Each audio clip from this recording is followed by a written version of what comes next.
अरे बता कहाँ है तेरा आदमी? पिछले एक हफ्ते से बार बार उससे पैसे मांग रहा हूँ। पागल समझा क्या मुझे? भैया वो बाजार गए हैं ठेले का सामान लेने। चल फिर उसे बाजार में ही ढूंढता हूँ। मिल जाए मुझे तो ऐसी खबर लूंगा कि याद रखेगा। कोई फायदा नहीं गब्बर भाई। चंदन ने सुरेश को सुबह 5 बजे एक बस में बैठते देखा था। शायद सूरत की बस थी। लगता है दिल्ली छोड़कर भाग गया बेईमान। कोई नहीं, उस भगोड़े को भागने दो। अब उसकी जगह ये हमारा कर्जा चुकाएगी। एक काम करो, इसका जो भी सामान है सब उठा कर ले चलो। कुछ तो कर्जा उतरेगा। उठाओ ये लेमन सोडा का ठेला भी। मालिक ऐसा न करो, मुझ बदकिस्मत को थोड़ा समय दो। मैं आपकी पाई पाई चुका दूंगी मालिक, मुझ गरीब पर रहम करो। सरला का पति सुरेश लेमन सोडा का ठेला चलाता था। आज सुबह ही वो शहर छोड़कर भाग गया। सरला जानती थी कि सुरेश किसी औरत से प्यार करता है और शायद उसी के साथ वो सब कुछ छोड़कर भाग गया है। अचानक से सरला की जिंदगी बदल गई। बेचारी गरीब औरत एक छोटी बच्ची के साथ कैसे रहेगी, क्या करेगी, क्या कमाएगी खाएगी, ऊपर से गब्बर का कर्जा भी उतारना है। यही सोच सोच कर वो परेशान हो रही थी। तभी उसकी नजर लेमन सोडा के ठेले पर जाती है जो सुरेश चलाता था। उस पर सामान तो था ही नहीं। सरला की नजर अपनी चांदी की पायल पर जाती है। माँ कहाँ जा रही हो? पूजा बिटिया बस मैं थोड़ी देर में आती हूँ। सरला सुरेश को अक्सर लेमन सोडा बनाते देखती थी। वो बाजार जाती है। 900 रुपए उसे पायल के एक सुनार से मिल जाते हैं। बाकी वो पड़ोस में रहने वाली मालती से 1000 रुपए उधार लेती है और सारा सामान लेकर घर आ जाती है। अगले दिन से ही सरला लेमन सोडा का ठेला लगाने लगती है। पूजा भी अपनी माँ के साथ काम पर जाने लगी। सरला पूरा दिन ठेले पर लेमन सोडा बनाकर बेचती और जो पैसे कमाती उन्हें जोड़कर एक तरफ रख देती ताकि वो गब्बर का कर्जा दे सके। अभी उसे पड़ोस की मालती के भी 1000 रुपए देने थे। इसी सोच में एक दिन सरला बाजार से घर का कुछ सामान लेकर लौट रही थी। उसने ध्यान नहीं दिया और सामने आती गाड़ी से सरला को ठोकर लग गई, जिस कारण सरला के माथे पर बहुत चोट आई। सरला के ऊपर पहले ही मुसीबतों का पहाड़ टूटा हुआ था, अब एक और मुसीबत आ गई। तबीयत खराब की वजह से जो उसने काम शुरू किया था वो भी नहीं कर सकती थी। माथे पर चोट लगने के कारण सरला को तेज बुखार हो गया। सरला, मैंने तुझसे अपने पैसे कब मांगे? मैंने तुझे एक बार भी कहा नहीं ना? और उस गब्बर से कुछ दिन की मोहलत और मांग ले। बोल देना कहीं भागी नहीं जा रही है तू, कुछ दिन आराम कर ले। नहीं मालती, मुझे पता है गब्बर बहुत गुस्से वाले स्वभाव का है, उससे सब डरते हैं। अगले का कर्जा दे दूं बस, फिर मुझे उससे कोई मतलब नहीं। अच्छा ठीक है, थोड़ी सी खिचड़ी बनाकर लाई थी, खा ले। और कोई काम हो तो पूजा के हाथ बुला लियो, मैं आ जाऊंगी। मालती भी पूरे सूरे पैसों वाली थी। उसके पास भी कोई काम नहीं था। उसका आदमी किराए का ऑटो रिक्शा चलाता था। मालती स्वभाव की अच्छी थी, इसलिए उसने सरला से अपने पैसे नहीं मांगे। पर सरला को सबसे ज्यादा चिंता गब्बर की थी। गब्बर के उसने 30,000 रुपए देने थे। क्या करूं, काम पर जाना भी बहुत जरूरी है। 2 दिन बाद गब्बर अपने पैसे लेने आ जाएगा। अरे पूजा, तू कहाँ जा रही है बिटिया? माँ, मैं लेमन सोडा बेचने जा रही हूँ। थोड़ी बहुत कमाई हो जाएगी तो पैसे जुड़ जाएंगे। मैं शाम तक आ जाऊंगी, तुम चिंता मत करो। पर बिटिया, तू ठेला कैसे संभालेगी? तू अभी बहुत छोटी है। संभाल लूंगी माँ, मेरी चिंता मत करो, तुम आराम करो। मुझे लेमन सोडा बनाना आता है, मैं तुम्हें कई बार ठेले पर बनाते हुए देखती हूँ। सरला को पूजा की चिंता थी, पर पूजा अपनी माँ की फिक्र में काम पर निकल जाती है। लेमन सोडा ले लो, गर्मी में ठंडा ठंडा लेमन सोडा। दीदी, मुझे भी एक लेमन सोडा देना। अभी देती हूँ। पूजा बच्चों को लेमन सोडा बनाकर देने लगती है। तभी वो देखती है कि एक बुजुर्ग आदमी पैदल चलते हुए जमीन पर गिरकर बेहोश हो गए थे। ये बूढ़े अंकल को क्या हो गया? ये तो कुछ बोल ही नहीं रहे। हेलो हेलो, कौन बोल रहा है? सुनिए, कौन है? आंटी जी, अंकल बेहोश हो गए हैं। मैंने आपका फोन उठाया है। मेरे ठेले के पास अंकल बेहोश हो गए थे। पूजा की बात सुनकर वो औरत वहां पहुंचती है और पूजा की मदद से अपने पति को डॉक्टर के पास ले जाती है। पूजा वापस अपने ठेले पर आ जाती है और काम करने लगती है। घर आकर पूजा सरला को आज की सारी बात बताती है। पूजा, ये तूने बहुत अच्छा किया, किसी की जान बच गई, ये बहुत अच्छी बात है। समय रहते उन बूढ़े बाबा को डॉक्टर के पास ले गए। पर पूजा बिटिया, तू रोजाना इतना भारी ठेला लेकर कैसे काम पर जाएगी? बच्ची, मुझे थोड़ा ठीक होने दे, फिर मैं चली जाऊंगी। माँ चिंता मत करो, मैं सब कुछ संभाल रही हूँ। तुम पहले पूरी तरह ठीक हो जाओ, फिर तुम काम कर ले। अगले दिन पूजा फिर से काम पर जाती है तो वो बूढ़े व्यक्ति को वहीं खड़ा देखती है। अरे बाबूजी, अब आपकी तबीयत कैसी है? मैं ठीक हूँ बिटिया। अब इतनी प्यारी और समझदार बच्ची ने मेरी मदद की तो मुझे ठीक तो होना ही था। और फिर बूढ़ा शरीर है, तबीयत खराब तो लगी ही रहती है। पर मैं ये देख रहा हूँ, इतनी छोटी सी बच्ची इतना बड़ा काम संभाल रही है। जीती रहो बेटी, तुम बहुत समझदार हो। पर तुम्हारे माता पिता कहाँ हैं? क्या तुम अकेले ही ये सब संभालती हो बिटिया? पूजा उन बूढ़े व्यक्ति को अपने बारे में बताती है, जिसे सुनकर वो बूढ़ा व्यक्ति भी बहुत भावुक हो जाता है। तभी गब्बर पूजा के ठेले पर आ जाता है। कहाँ है तेरी वो माँ? वो तो कह रही थी कि मेरा कर्जा चुका देगी। घर गया तो घर पर ताला लगा हुआ था, मुझे लगा यहाँ ठेले पर होगी। अंकल, माँ दवाई लेने गई होगी। माँ की दवाई खत्म हो रही थी तो पड़ोस वाली मालती आंटी के साथ गई होगी। माँ की तबीयत ठीक नहीं है, उनका एक्सीडेंट हो गया था, उनको चोट आई थी, इसलिए आजकल ठेले पर मैं ही काम कर रही हूँ। बस थोड़े दिन और रुक जाओ, अभी बस थोड़े से ही पैसे जुड़े हैं। ला फिर दे, जो भी पैसे तूने कमाए ला मुझे दे। 1 मिनट भाई, ये क्या तरीका है छोटी बच्ची से बात करने का? जब वो कह रही है कि कुछ दिनों बाद तेरे पैसे दे देगी तो तू जबरदस्ती क्यों कर रहा है? बुलाऊं पुलिस को? शायद तू जानता नहीं है, मेरा बेटा इस शहर का बड़ा वकील है, अभी तुझे अंदर करवा देगा एक बच्ची के साथ इस तरह से जोर जबरदस्ती करने के लिए। अरे तो अपने पैसे नहीं लूंगा क्या? कर्जा लिया था इसके बाप ने मेरे से 30,000 रुपए, वो कौन देगा? तुम दोगे? तुम कौन लगते हो इसके? दादा लगते हो या नाना लगते हो? अरे तो तेरा कर्जा तुझे मिल जाएगा, पर किसी मजबूर इंसान से इस तरह पेश आते हैं क्या? तो रुक जरा, मैं तेरा हिसाब अभी करता हूँ, उसके बाद तू नजर मत आना यहाँ पर, इस बच्ची के आसपास भी। नंबर बोल अपना, तेरे अकाउंट में अभी पैसा भेजता हूँ। गब्बर अपना अकाउंट नंबर देता है और वो बूढ़ा व्यक्ति उसके अकाउंट में 30,000 रुपए भेज देता है। गब्बर चुपचाप वहाँ से चला जाता है। पूजा रो रही थी क्योंकि वो घबरा गई थी। तभी उस बूढ़े व्यक्ति की पत्नी भी वहाँ आ जाती है। जानकी, कैसे कैसे लोग हैं, जरा भी गरीबों पर रहम नहीं करते। बेचारी, इसकी क्या गलती है?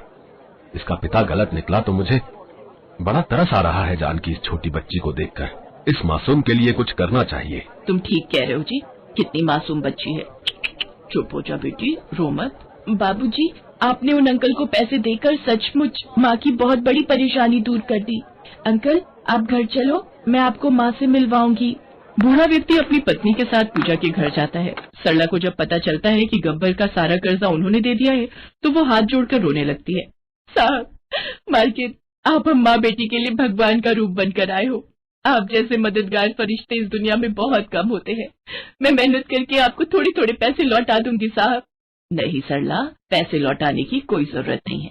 तुम आराम से अपना काम करो, अपनी बेटी को पढ़ाओ लिखाओ और खूब काबिल बनाओ ताकि ये बड़ी होकर अपने पैरों पर खड़ी हो सके, नौकरी करे, अच्छे पैसे कमाए। बस सारी परेशानियां अपने आप दूर हो जाएंगी। एक काम करो, तुम्हारी तबीयत ठीक हो जाए तो तुम मुझसे आकर मिलना। सदर बाजार में मेरी एक दुकान है, तुम ठेले की जगह लेमन सोडा की दुकान खोल सकती हो, फिर तुम्हें इधर उधर घूमना भी नहीं पड़ेगा। बस अपनी दुकान पर आओ, पूरा दिन दुकान पर बैठो और शाम को ताला लगाकर घर आ जाओ। दुकान रहेगी तो तुम्हारी कमाई भी अच्छी होगी। पर एक शर्त पर मालिक, आपको मुझसे दुकान का किराया लेना होगा। पहले ही आपने मेरे लिए बहुत कुछ किया है, वो बहुत है मेरे लिए। और फिर कुछ समय बाद सरला जब ठीक हो जाती है तो वो सदर बाजार में लेमन सोडा की दुकान खोल लेती है। दुकान खोलने से उसकी कमाई बहुत अच्छी होने लगी थी। सरला ने पूजा को स्कूल में डाल दिया। अब पूजा स्कूल जाने लगी। सरला की छोटी सी जिंदगी उसकी बेटी का भविष्य बनाने में गुजरने लगी और ये सब उन नेक दिल बूढ़े व्यक्ति और उनकी पत्नी के कारण हुआ था। सरला मालती के भी उधार के पैसे लौटा देती है क्योंकि उसने भी बुरे वक्त में सरला की बहुत मदद की थी। सीता और गीता नाम की 2 जुड़वा अनाथ बहनें अपने चाचा चाची के साथ रहती थी।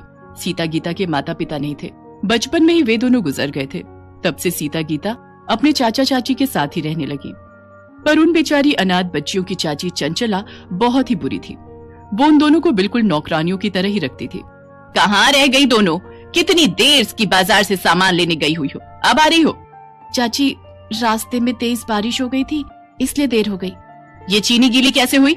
जरूर बारिश में थैली भिगोई होगी। चाची, राशन वाले भैया ने जो चीनी की थैली दी थी ना, वो फटी हुई थी, हमें पता नहीं चला, तभी चीनी में पानी चला गया। हमें माफ कर दो चाची। आज तुम दोनों की खैर नहीं, तुमने इतना नुकसान कर दिया। तुम्हारे माँ बाप हमारी छाती पर मूंग दलने के लिए तुम्हें दुनिया में छोड़ गए, खुद तो ऊपर चले गए और हमारे लिए मुसीबत छोड़ गए। चंचला, तुम्हें शर्म नहीं आती? बेचारी बच्चियों के साथ इतना बुरा व्यवहार करती हो, थोड़ा भगवान से तो डरो। अब तुम क्या चाहते हो? मैं मायके चली जाऊं? एक बार चली गई ना तो लौट कर नहीं आऊंगी, फिर ढूंढते रहना दूसरी। चंचला सीता गीता पर हमेशा ही हाथ उठाती रहती थी, जिस कारण वे दोनों बच्चियां रात के अंधेरे में सुबक सुबक कर रोती थी। एक रात दोनों ने घर छोड़ने का विचार किया। गीता, हम यहाँ नहीं रुकेंगे, चाची बहुत मारती है। हाँ हाँ सीता, तू ठीक कह रही है, हम कहीं दूर चले जाएंगे। सीता और गीता रात के अंधेरे में घर से निकल गई और चलते चलते एक पेड़ के पास रुक गई और उसी पेड़ के चबूतरे पर सो गई। अगली सुबह उनकी आंख खुली तो उन्होंने देखा सड़क पर लोग गुजर रहे हैं। बहुत से ठेले वाले वहाँ पर खड़े हैं। सीता, बहुत भूख लगी है, चल हम कुछ खाते हैं। पर गीता, हमारे पास पैसे नहीं है, बिना पैसों के हमें कोई भी खाने को कुछ नहीं देगा। एक बार पूछते हैं ना, शायद कोई दे दे। ठीक है, चला। भैया, आपके ठेले से कुछ खाने को दे दो, बहुत भूख लगी है। तुम दोनों के पास पैसे हैं? अरे देखो देखो, दोनों बहनें एक शक्ल की हैं, लगता है जुड़वा है। हाँ बिल्कुल, और लगता है दोनों अनाथ हैं। भैया, पैसे तो हमारे पास नहीं है। तो मुफ्त में तुम्हें क्या मिलेगा? पैसे लाओ तभी कुछ खाने को मिलेगा। ठेले वाला अभी दोनों को डांट ही रहा था कि तभी एक व्यक्ति वहाँ आता है। भीमा, इन बच्चियों को एक एक पराठा बना कर दे, मैं पैसे दे दूंगा। शुक्रिया अंकल। तुम दोनों कौन हो बेटा? अंकल, मेरा नाम सीता है और ये मेरी छोटी बहन गीता। हमारी चाची हमें बहुत मारती थी, इसलिए हमने घर छोड़ दिया। तुम्हारे माता पिता कहाँ हैं बच्चों? हमारे माँ बापू नहीं है अंकल, हम बचपन से ही अपने चाचा चाची के साथ रहते हैं। अच्छा अच्छा अच्छा, तो ये बात है। अच्छा भीमा, तेरे पास अभी नूडल्स के कितने पैकेट बचे हैं? 20 पैकेट और दे जाओ। बच्चों आओ, तुम मेरे साथ ऑटो रिक्शा में बैठ जाओ, ऐसे अकेले घूमना तुम्हारे लिए ठीक नहीं है बेटा। सीता और गीता उस व्यक्ति के साथ ऑटो में बैठ जाती है। उस व्यक्ति का नाम राजेश था। वो अपनी पत्नी के साथ मिलकर घर पर नूडल्स बनाने का काम करता था और नूडल्स के पैकेट बाजार में ठेले और रेस्टोरेंट वालों को सप्लाई करता था। सीता और गीता राजेश के साथ बातें कर रही थी, तभी राजेश के सीने में दर्द उठने लगा। क्या हुआ अंकल, आप ठीक तो हो? लगता है इनके दिल में दर्द उठा है, हमें इन्हें हॉस्पिटल ले जाना पड़ेगा। तो चलो अंकल, जल्दी से इन अंकल को हॉस्पिटल ले चलो। सीता गीता ऑटो वाले के साथ राजेश को हॉस्पिटल लेकर जाती हैं। ऑटो वाला राजेश को जानता था। वो राजेश की पत्नी को फोन करता है। वो भी तुरंत हॉस्पिटल पहुंचती है। कुछ घंटों के बाद राजेश को होश आता है। राजेश को डॉक्टर हार्ट में दिक्कत बताते हैं। राजेश सीता और गीता को पत्नी से मिलवाता है। अब कैसा लग रहा है जी? मैं ठीक हूँ संध्या, चिंता मत करो, ये सब तो जीवन में चलता ही रहता है। बाकी इन बच्चियों से मिलो, ये सीता गीता है। इधर आओ बेटा। ये दोनों बच्चियां तो देखने में बिल्कुल एक सी शक्ल की हैं। तुम दोनों जुड़वा हो? जी आंटी, मेरा नाम सीता है और ये गीता। अगले दिन डॉक्टर राजेश को छुट्टी दे देते हैं, पर पूरा आराम करने के लिए कहते हैं। राजेश को अपने काम की चिंता थी। वो परेशान था कि काम कैसे होगा। संध्या, माल बनाना, ले जाना, सब दुकानों पर डिलीवरी करना, ये सारे काम कैसे होंगे? सुनो, आपकी तबीयत पहले जरूरी है। पहले ठीक हो जाओ, तब तक हम जैसे तैसे गुजारा कर ही लेंगे। अंकल, आप चिंता मत करो, हम आंटी के साथ हैं, हम आपके काम को रुकने नहीं देंगे। सीता बिल्कुल ठीक कह रही है। अंकल आप आराम करो, हम आंटी के साथ आपके नूडल्स के ऑर्डर को पूरा करेंगे। और फिर ऐसा ही हुआ। संध्या नूडल्स बनाती और संध्या सीता और गीता के साथ दुकानों और ठेलों पर नूडल्स के ऑर्डर डिलीवर करने के लिए जाने लगी। एक दिन सीता संध्या से बोली, आंटी, जब हम नूडल्स के पैकेट तैयार कर सकते हैं तो क्यों ना हम अपना ही नूडल्स का एक स्टॉल खोलें। इससे कमाई ज्यादा होगी और हमारे खुद के बनाए हुए तरह तरह के नूडल्स बेचकर अच्छी कमाई कर सकते हैं हम। ये आइडिया तो हमारे दिमाग में कभी आया ही नहीं। क्या तो तुम ठीक रही हो राजेश, मैं सोच रही हूँ सीता और गीता ठीक कह रही हैं। हम खुद के नूडल्स का स्टॉल खोलते हैं ना, शायद हमारी कमाई अच्छी हो जाए। ठीक है संध्या, पर बहुत मेहनत लगेगी। तुम्हें सुबह उठकर सारी तैयारी करनी पड़ेगी। स्टॉल पर सारा दिन खड़े होकर नूडल्स बेचने होंगे। क्या तुम ये कर पाओगी? मुझे बस आपका साथ चाहिए, और फिर मेरे साथ सीता और गीता जैसी इतनी प्यारी प्यारी बच्चियां भी तो हैं। और फिर संध्या ने सीता और गीता के साथ मिलकर अपने ही बनाए नूडल्स को तैयार करके बेचने के लिए एक स्टॉल किराए पर ले लिया। सीता और गीता जुड़वा बहनें थीं। लोग जब उन दोनों को स्टॉल पर संध्या के साथ नूडल्स बनाते देखते तो आश्चर्यचकित होते और वो स्पेशली उनके स्टॉल पर नूडल्स खाने जरूर आते। धीरे धीरे ग्राहक उनके स्टॉल पर बढ़ने लगे और संध्या के नूडल्स स्टॉल की अच्छी कमाई होने लगी। संध्या, सीता और गीता दोनों बच्चियां मेरे लिए बहुत भाग्यशाली बनकर आई हैं। सचमुच तुम दोनों बच्चियां मेरे लिए बहुत लकी हो। राजेश की तबीयत में सुधार आ जाता है। अब वो नूडल्स के पैकेट की सप्लाई के साथ साथ अपने स्टॉल पर भी नूडल्स बनाने में संध्या और सीता गीता की मदद करने लगा और वो सफलता को छूने लगा। एक दिन सीता गीता के चाचा ने उन्हें नूडल्स स्टॉल पर देख लिया। सीता, गीता, मैंने तुम दोनों को बहुत ढूंढा। मेरी बच्चियों, तुम घर छोड़कर क्यों चली गई? चाचा, हम चाची से मिले और दुख नहीं झेल सकती थी, इसलिए हमने घर छोड़ दिया। और चाचा, अब तो हमें माता पिता के रूप में अंकल आंटी भी मिल गए हैं। अब हम इन्हें छोड़कर कहीं नहीं जाएंगे। अब यही हमारे लिए सब कुछ है। सीता गीता की ये बात सुनकर राजेश और संध्या उन्हें गले लगा लेते हैं। आखिर उन अनाथ बच्चियों को माता पिता के रूप में राजेश और संध्या जो मिल गए थे, और फिर बच्चियों को आशीर्वाद देकर उनका चाचा आंखों में आंसू लिए चुपचाप वहाँ से चला जाता। मन घबरा रहा है। ऐसे घर से कहाँ जा सकता है? इधर उधर जरा पड़ोस में ढूंढो। आज जन्मदिन पर हमारे पैर छूने भी नहीं आया, नहीं तो सबसे पहले उठकर हमारे पास आता है। ये नोट मशीन में वंश की टी शर्ट कैसे नजर आ रही है? वंश, वंश, इसका मतलब नोट मेरे वंश को खा गई। क्या हुआ, रोने क्यों लगी? विनोद, मुझे साधु बाबा ने बोला था अगर इस नोट मशीन में एक भी दिन कुछ नहीं गया तो ये हम पर हावी हो जाएगी, और ऐसा ही हुआ। आज मैंने मशीन का इस्तेमाल नहीं किया तो इस मशीन ने खुद से मेरे वंश को अपने में ले लिया, और ये देखो बदले में नोट छपे हुए। मेरे बच्चे के बिना मैं क्या ऐश करूंगी। वर्षा रोने लगती है, पर नोट वाली मशीन वर्षा के पति विनोद, सास और ससुर तीनों को खींच लेती है और बदले में ढेर सारे नोट मशीन से बाहर आ जाते हैं। ये नहीं हो सकता, मैं अपने परिवार के बिना ये सब धन दौलत क्या करूंगी? मेरी असली दौलत तो मेरा परिवार है। साधु बाबा आप सही कह रहे थे, मुफ्त का धन खुशी नहीं देता, मेहनत से जितना भी कमाओ खुशी देता है। बाबा ये मशीन वापस ले लो, मुझे मेरे अपने दे दो, मैं कभी लालच नहीं करूंगी। नोट मशीन मेरे परिवार के लोगों को वापस कर, नहीं तो मैं तुझे तोड़ दूंगी। हे भगवान, इसके दिन में देखने वाले सपनों ने तो दिमाग खराब किया हुआ है, तभी नींद में सब कुछ फेंक रही है। वर्षा, ओ वर्षा, आज वंश का जन्मदिन है, उसके दोस्त आते ही होंगे।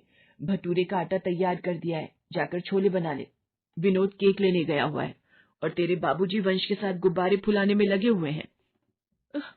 ये सपना था, मेरे अपने मेरे पास है। माँ जी इधर आना, आज आपको गले लगाने का मन हो रहा है। आज इतना लाड क्यों दिखा रही है? कहीं इसलिए तो नहीं छोले भी मैं ही बना दूं? मेरी प्यारी सासू माँ। हेलो दोस्तों, कैसे हैं आप सब? हमारी कहानियाँ देखने के लिए हमारे चैनल को सब्सक्राइब कीजिए और हाँ, बेल आइकॉन पर क्लिक करना मत भूलिएगा।